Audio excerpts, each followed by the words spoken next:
یہی 27ویں شب تھی، یہی رجب کا مہینہ تھا۔ میرے آقا حضرت ام ہانی رضی اللہ تعالیٰ عنہ کے گھر آرام کر رہے ہیں کہ جبریل امین جو فرشتوں کے سردار ہیں نبی پاک کے دربار میں آتے ہیں۔ آرام سے جگاؤں کیسے؟ رب کا حکم ہے کہ محبوب کو بلایا جائے، مگر محبوب آرام کر رہے ہیں۔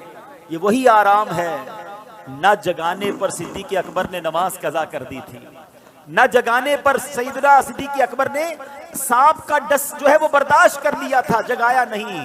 اور مولا علی نے دیکھا کہ عصر کی نماز جاتی ہے تو چلی جائے، آقا کے آرام میں خلل نہ آئے، اب جبریل امین کو جگانا ہے۔ اللہ اکبر، بلاوا رب کی طرف سے ہے۔ تو اعلیٰ حضرت نے گویا قصیدہ معراج میں کہا کہ فرمایا یہی سما تھا کہ پے کے رحمت، خبر یہ لایا کہ چلیے حضرت، ذرا سمجھیے گا بات کو، کیا خبر لایا کہ چلیے حضرت تمہاری خاطر کشادہ ہیں۔ کیا کشادہ ہیں؟ جو کلیم پر بند راستے تھے۔ نبی پاک کو حتیم میں لایا گیا، وہاں نبی پاک کے سینہ اقدس کو چیرا گیا اور اس میں نور کی برسات کی گئی، حکمتیں داخل کی گئی، پھر سینہ اقدس کو بند کر دیا گیا۔ آج لوگ کہتے ہیں سائنس نے بڑی ترقی کر لی ہے، اوپن ہارٹ سرجری ہوتی ہے۔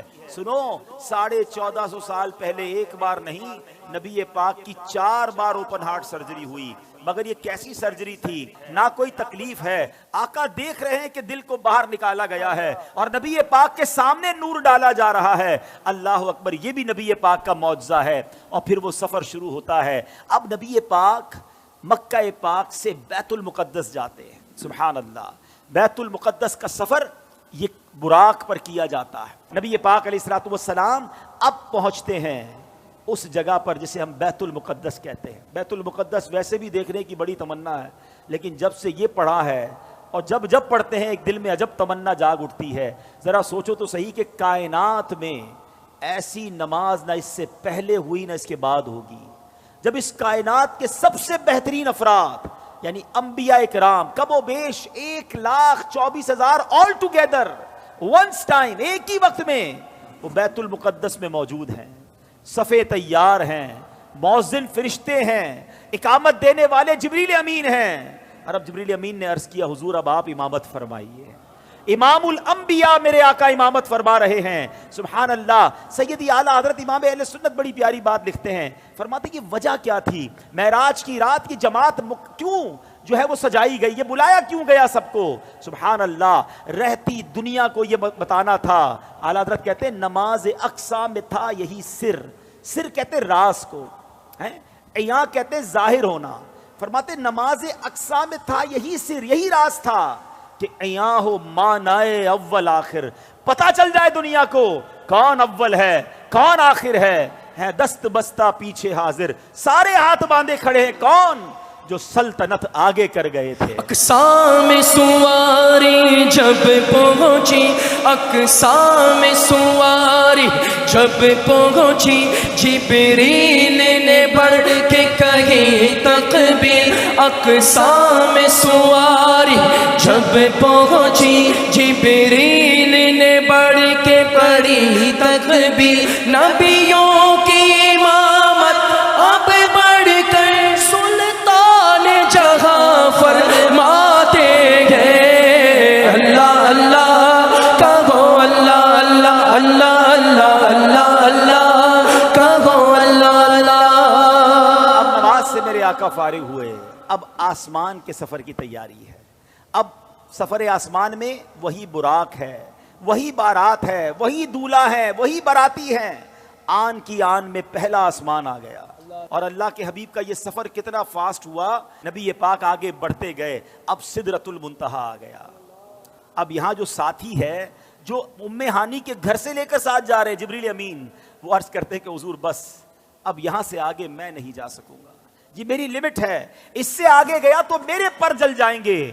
اللہ اکبر، اب اس کے آگے فقط رب کے حبیب جا رہے ہیں۔ یہ وہ مقام ہے کہ جبریل امین بھی پیچھے رہ گئے۔ اللہ اکبر، اب جناب نبی پاک علیہ الصلوۃ والسلام جب آگے جاتے ہیں، جبریل ٹھہر کر سدرا پر بولے جو بڑے ہم ایک قدم، جل جائیں گے سارے بالوں پر، اب ہم تو یہیں رہ جاتے ہیں۔ جبریل ٹھہر کر سدرا پر بولے جو بڑے ہم ایک قدم جل جائیں گے سارے بالوں پر، اب ہم تو یہی رہ جاتے ہیں۔ اللہ اللہ کہو، اللہ اللہ اللہ اللہ اللہ اللہ کہو، اللہ اللہ۔ نبی پاک کا جو اگلا سفر ہے نا، اس کے بارے میں کوئی کچھ نہیں بتا سکتا کہ وہاں کیا ہوا، کتنی دیر دیدار ہوا، اللہ نے اپنے حبیب کو کیا دیا، حبیب پاک نے کیا لیا۔